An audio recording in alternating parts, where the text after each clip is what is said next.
বরুণ হাজির হয়ে গেলাম আরেকটি নতুন ব্লগ নিয়ে। তো এখন সকাল 10টা বাজে, আর একটু ঘুম থেকে উঠতে লেট হয়ে গেল। তার কারণ হলো প্রচণ্ড ঝড় বৃষ্টি হয়েছে। তো ঘুম থেকে উঠেছি, উঠে ব্রেকফাস্ট করে ফ্রেশ হয়ে বাড়িতেই আছি, আর বাড়ির আশেপাশে ঘুরছি। তার সঙ্গে দেখতে পাচ্ছেন ছাতা ছাতা নিয়ে বেরিয়ে পড়লাম। এখন একটু নন্টে দাদার বাড়িতে যাব, নন্টে দাদাকে দেখতে। তার কারণ কালকে রাত্রে থেকে খুব ঝড় বৃষ্টি হয়েছে, আর প্রচণ্ড ঝড় বৃষ্টিতে আমার ফুল গাছ সব কিছু উল্টে পাল্টে নষ্ট হয়ে গেছে। আমি এখন গ্রামের বাড়িতে আছি, আর তার সঙ্গে মানে এতটাই বৃষ্টি হয়েছে যে জল জমে গেছে। কালকে কত কটা গাছ লাগিয়েছি বাগানে, সো সেই গাছগুলো কীরকম অবস্থায় আছে সেটা দেখতে যাব এখন। চলুন তাহলে দেখা যাক। এখানে এই যে ছাদে থেকে ছাদের যে টবগুলো ছিল, গ্রীষ্মের প্রচণ্ড তাপে গরমে গাছগুলো মরে যাচ্ছিল। এই যে কিছু কিছু গাছ, এই যে ঝাউ গাছটা মরে গেছে দেখা যাচ্ছে। তো এগুলো সব ছাদে থেকে নামিয়েছি, আর তার সঙ্গে এখন বাগানে যাব। বাগানে জল জমে গেছে, তো এখন বাগানের দিকে যাচ্ছি আমি। বাগানে প্রচণ্ড জল জমে গেছে, বৃষ্টির জল। কারণ বাগানটা নিচু। এক সময় বাগানে আমাদের মানে এটা এক সময় ধান জমি ছিল, এখানে বাবা ধান চাষ করতো।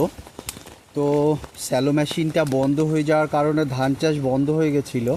তারপরে আমি দুবাই যাওয়ার আগে, মানে কলেজ শেষ করে দুবাই যাওয়ার আগে এখানে গাছগাছালি সব লাগিয়ে এটাকে বাগান তৈরি করে ফেলেছি। তো এটা আমার একটা শখের বাগান। আমি গাছগাছালি, গ্রিনারি, সবুজ খুব পছন্দ করি। তো এখানে কালকে আমি কিছু গাছ লাগিয়েছি, গাছগুলো এখনও কি অবস্থায় আছে দেখছি।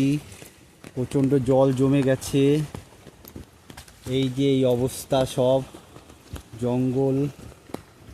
হ্যাঁ, এই কলা গাছগুলো তুলে ফেলে দিয়েছি কারণ খুব পুরনো কলা গাছ।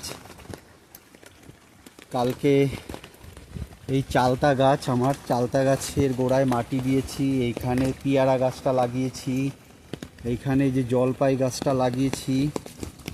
আর আগে এই জামরুল গাছটা ছিল, জামরুল গাছটাতে পড়ে ভেঙে যেত।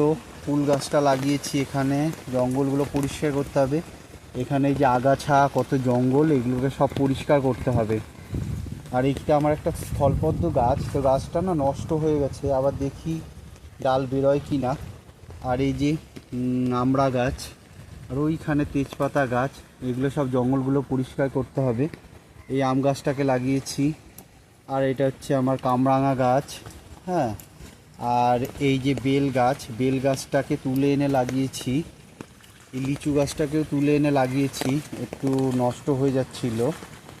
হ্যাঁ, তারপরে এই যে আম গাছটা, এটাও তুলে এনে লাগিয়েছি।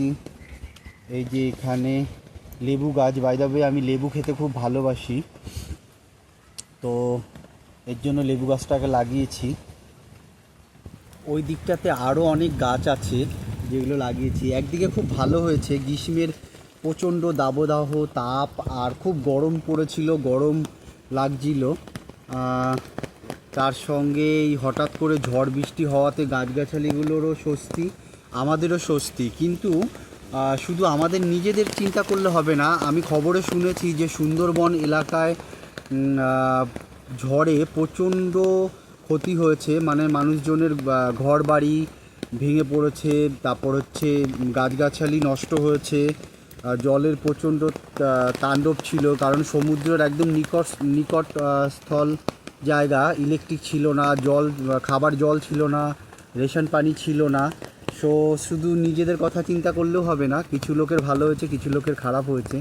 এনিওয়েজ, সো আমি এখন মুভ ফরওয়ার্ড টু আরও কিছু গাছ দেখাই আপনাদেরকে যেগুলো আমি লাগিয়েছি। তারপরে আমি আমার নন্টে দাদাকে যাব, মানে নন্টে দাদাকে কালকে রাত্রে বাড়িতে ছেড়ে এসেছি, এখন পর্যন্ত সকাল থেকে যাইনি। ও পাগল হয়ে যাবে আমাকে দেখে আসার জন্য, আমার সাথে ঘুরতে বেড়ানোর জন্য বা বাইরে যাওয়ার জন্য। তো এখন অন্য সাইডে এসেছি, সেই সাইডে কিছু গাছগুলো আরও দেখাই আপনাদেরকে যেগুলো লাগিয়েছি। এগুলো লাগানো মানে দেখানো হয়ে গেলে তারপর আমি নন্টে দাদার কাছে যাব, আর নন্টে দাদাকে ঘুরিয়ে তারপরে আবার এসে আরও কিছু গাছ লাগাবো। যেহেতু জল বৃষ্টি হয়েছে আর ওয়েদারটা ভালো, ঠান্ডা ঠান্ডা, গাছগুলো তাড়াতাড়ি সতেজ হয়ে যাবে, ভালো হয়ে যাবে। তো এনিওয়েজ দেখাই আমি আপনাদেরকে। এইখানটা একটা বেল গাছ লাগিয়েছি, এই যে ছোট্ট একটা বেল গাছ। তারপরে এইখানে একটা আম গাছ লাগিয়েছি। তারপরে এইখানে একটা তেঁতুল গাছ লাগিয়েছি, কারণ আমি তেঁতুল খেতে খুব ভালোবাসি। আর এইখানে আরেকটা আম গাছ লাগিয়েছি, আর তার সঙ্গে এইখানে আরেকটা জলপাই গাছ লাগিয়েছি। আর এই দিক দিয়ে কিছু সুপারি গাছ, এই যে এখানে একটা সুপারি গাছ লাগিয়েছি। আর ওইখানে যে বেল গাছটা লাগিয়েছি তার কারণ হলো, এক তো আমরা মানে হিন্দু পরিবারে বিলংস করি, তো আমাদের বাড়িতে পুজো পার্বণ লাগে, আর পুজো পার্বণে বেল পাতা তো খুবই দরকার। সেই কারণে আগে আমাদের একখানা বড় বেল গাছ ছিল, যেটা নাকি আমাদের পিসামশাইয়ের জমির ওইদিকে পড়েছে, তো গাছটা কাটা পড়েছে, তো বাড়িতে একটা বেল গাছও নেই। তো আমার খুব একটা ভালো লাগে না, যেহেতু জায়গা আছে, লোকের বাড়িতে গিয়ে গিয়ে মানে বেল পাতা নেওয়া সেটা খুব ভালো লাগে না, ভালো দেখায়ও না। সেই কারণে আমি নিজের বাড়িতেই নিজের জায়গাতেই বেল গাছ লাগিয়েছি, তা যাতে কোথাও যেতে না হয়, আর নিজের হাতে তুলে যাতে পুজো টুজো দেওয়া যায়। তো এই যে জল জমে গেছে, এখানটা একটা গর্ত ছিল, গর্তেতে জল জমে গেছে, আর এই সুপারির চারাগুলো তুলে সাইড করে লাগাবো, আরও সাইড করে লাগাবো। তো চলুন যাওয়া যাক নন্টে দাদার কাছে, দেখি নন্টে দাদা কী করছে। তো বৃষ্টির জল খুবই, এখনও গুড়ি গুড়ি বৃষ্টি পড়ছে আর ছাট মারছে বৃষ্টির জল। তো আমি এখন নন্টে দাদার বাড়ির সামনে চলে এসেছি, আর ও চেঁচাচ্ছে যে দাদা যাবো, দাদা যাবো, তাই বলছে, দেখি কি কি করে। কোথায় যাবি এই?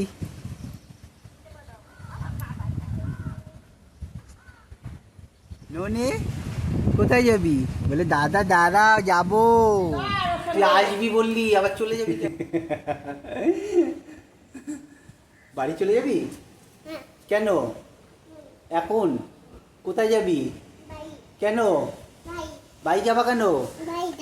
কেন যাবো কেন? তুমি এইমাত্র যে আসলা, তুমি যে এইমাত্র বললে দাদা দাদা দাঁড়াও আমি যাবো, মা যাবো, তো এখন আবার বাড়ি চলে যাবা কেন? হুম, নিনি যাবা কেন? হ্যাঁ হ্যাঁ, বাড়ি যাবা? বাড়ি না,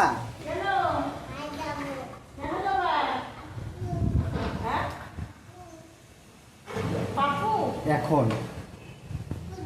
এখন যাবে, এখন তুমি ওর কথা না মিশলে বুঝবাই না ও কি বলে, ওর সাথে থাকতে হবে, মিশতে হবে। কেন কেন, কার কাছে যাবা? মনা যাবা কেন? মা কি করবে এখন? মা রান্না করবে, তাই যে চলে যাবা? তোমাকে মা কি চলে যেতে বললো? হ্যাঁ,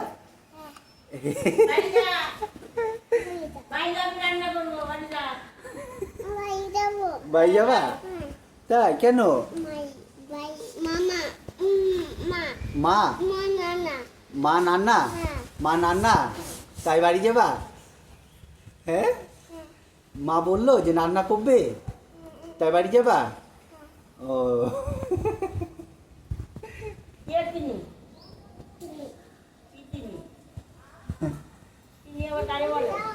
হ্যাঁ, গয়ে যাবা কেন? গয়ে যাবা কেন? এখন যাবা গয়ে?